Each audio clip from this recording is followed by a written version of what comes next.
নমস্কাৰ বন্ধুসকল, Assamese everything YouTube চেনেললৈ স্বাগতম জনাইছোঁ। এতিয়া কথাটো হৈছে অৰুণোদয় আঁচনিৰ বিষয়ে এটা গুৰুত্বপূৰ্ণ খবৰ মুখ্যমন্ত্ৰী মহোদয়ে দিলে। অৰুণোদয় 3.0। গতিকে ভিডিঅ'টো স্কিপ নকৰাকৈ চাই যাব আৰু ছাত্ৰ ছাত্ৰীসকললৈ এটা অনুদানো আগবঢ়াইছে, সেইটো মই এই ভিডিঅ'টোৰ যোগেদি জনাই দিম। অৰুণোদয় কি পইণ্ট যিটো 1 and 2 কৈছে যে 830 টকা আছিলে, তাৰপাছত 1000 টকা কৰিলে, তাৰপিছত 1250 টকা কৰিলে। অৰুণোদয় মন্থটো আছিলে আগষ্ট 22 পৰা ছেপ্টেম্বৰ 22।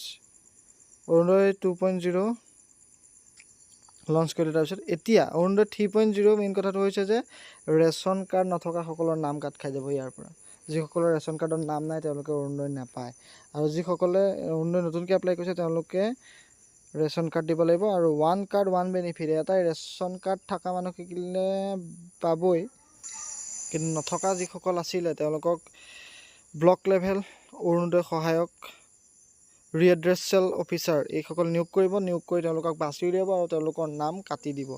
কিয়নো বহু মৃত ব্যক্তিৰ নামত বহুতে অৰুণোদয় ধন এতিয়ালৈকে সংগ্ৰহ কৰি থকাৰ অভিযোগ উত্থাপন হৈছে। সেইবাবে এতিয়া যিসকলে ৰেচন কাৰ্ড হোল্ড কৰি আছে, অৰ্থাৎ যিসকলৰ ৰেচন কাৰ্ড আছে, তেওঁলোকেহে অৰুণোদয় পাব বুলি জনাইছে। এতিয়া অৰুণোদয় 1250 টকা পাব 3.0। এপ্লিকেশ্যন অতি সোনকালে আৰম্ভ হ'ব, বিশেষ দিন নাই।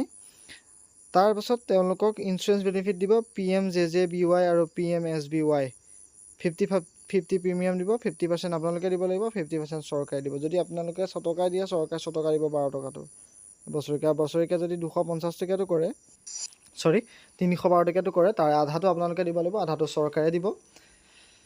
সেয়েহে যদি আমাৰ চেনেলটো এতিয়ালৈকে ছাবস্ক্ৰাইব কৰা নাই, ছাবস্ক্ৰাইব কৰি থ'ব। অৰুণোদয় 3.0 অনলাইন ৰেজিষ্ট্ৰেশ্যন আৰম্ভ হোৱাৰ লগে লগে মই ভিডিঅ'ৰ যোগেদি আপোনালোকক ডিটেইলছ কৰি দিম কেনেদৰে এপ্লাই কৰিব লাগিব। আৰু যিসকলে আগতেও পাই আছে অৰুণোদয়, তেওঁলোকেও ইয়াত ৰেজিষ্ট্ৰেশ্যন কৰিব লাগিব, তেওঁলোকৰ ৰেচন কাৰ্ড ছাবমিট কৰিব লাগিব। যদি তেওঁলোকে ৰেচন কাৰ্ড ছাবমিট নকৰে, তেতিয়াহ'লে তেওঁলোকৰ যি অৰুণোদয়, সেই অৰুণোদয় তেওঁলোকক কৰ্তন কৰা হ'ব।